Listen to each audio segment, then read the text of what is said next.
Well, Rick, hello again. Hello again, from Dallas to New York. Yes, yes, because we talked with you and with Dave Thomas when you were in town for Strange Brew. Right, I wish I'd gotten a chance to see more of Dallas other than the Lowe's Anatole Hotel, but we did drive through. Boy, what an incredible... I've never seen architecture. It's like Chicago, only modern. There was some fantastic architecture in Chicago, in the suburbs especially. Yeah. New industrial developments.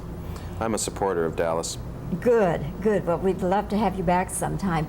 I have to assume now that, because we talked about this when you and Dave were there for Brew, that you would be doing individual projects, that you wouldn't just forever be together doing things. Now, has there been a total break, or? Oh, no, not at all. We're very close, and we're planning a couple of things. Dave's right now writing a script for the two of us. Mackenzie Brothers are doing another album. We just got into different things because I went and did a Walter Hill picture called Streets of Fire right after Strange Brew. In fact, while Dave was finishing Strange Brew. And then right after that I got this, and Dave came to New York to do a television series. So we just both felt that it would be better for us if we did more than just things together. Well, might you be doing another Mackenzie Brothers movie? I don't know. I'd like to. I don't know when we'll have time or what will happen. It's so hard to say because things come up that you don't anticipate. Not only are we trying to plan our careers, but things outside that you have no effect on come up, like somebody all of a sudden calls and wants you to play a part in a movie, and you want to do it because it's a great director, a great script or something. So I don't know. I'd like to do another one, though. You're, of course, in Ghostbusters. That's what we're here to talk about. And obviously, you all must have had just one whale of a time making it. Oh, sure. You can't be with Bill Murray, Dan Aykroyd, and Harold Ramis and not have fun. I mean, you know, they're really funny men. Great you had guys. to know at least Dan before, didn't you? Oh, I knew everybody. I had worked only with Bill, though. Bill did a guest shot on SCTV on one show, so we had briefly crossed paths. And Dan, actually I'd worked on a script with Dan peripherally. Dave Thomas and Dan are old friends, and they were working on a script for the three of us to do, so I was involved in some meetings on that.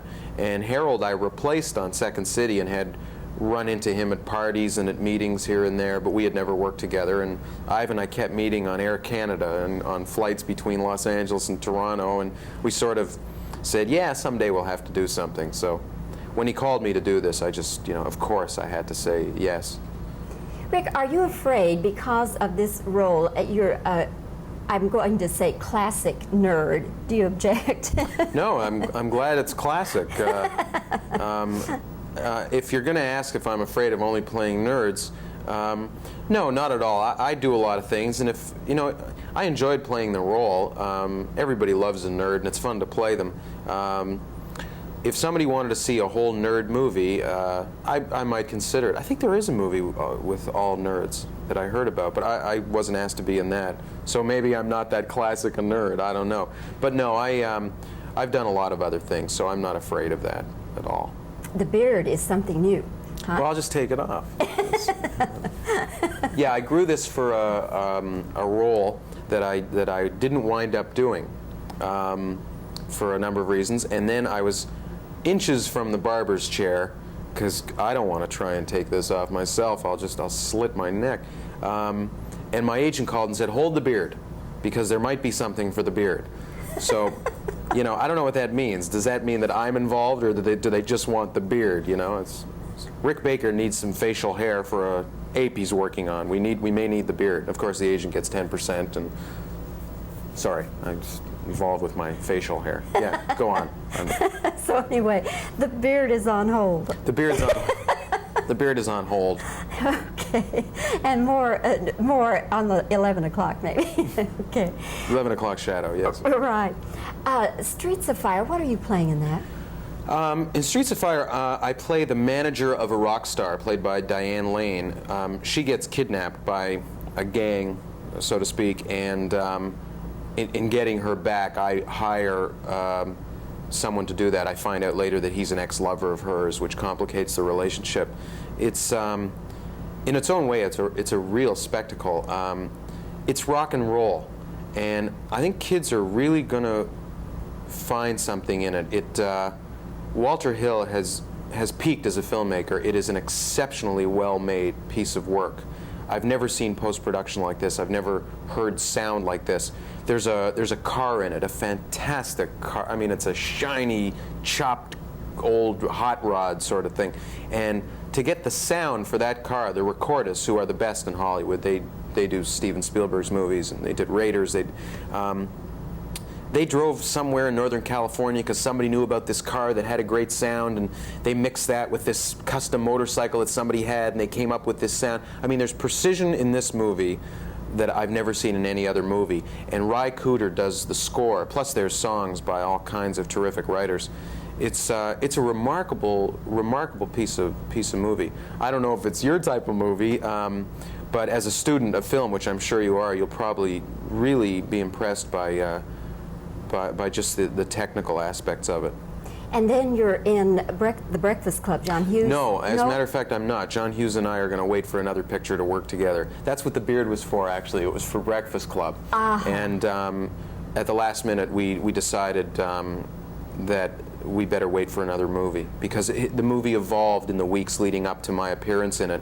And in communicating with John, we decided it was better if he used somebody else for the role.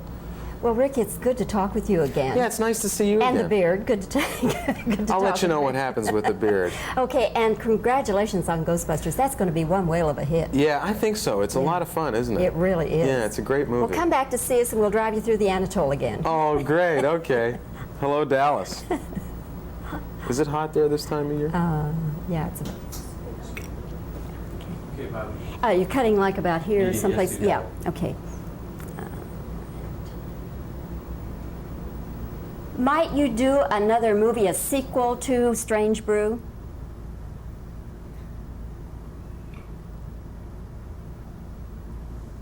Now, have you and Dave Thomas made a complete break?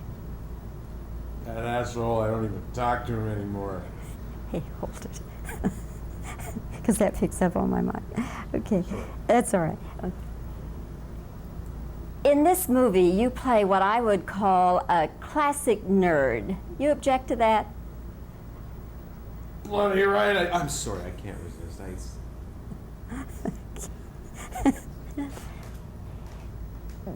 Being Canadian, I have to assume that maybe you knew Aykroyd, huh?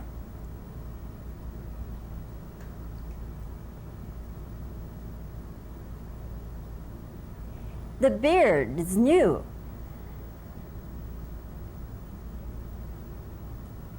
The beard is the new look.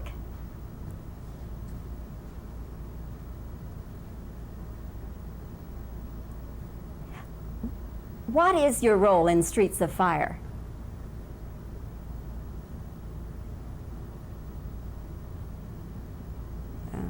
Okay. And then I understand you're doing The Breakfast Club with John Hughes.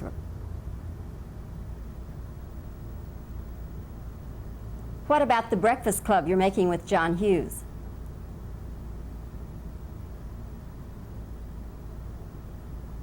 Okay, now let me just give you some reactions.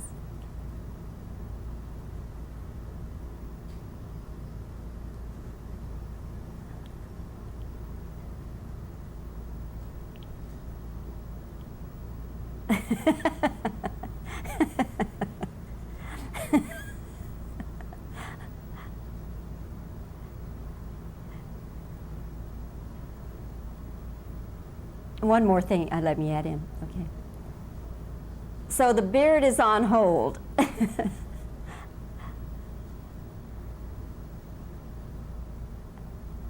Okay, that should do it.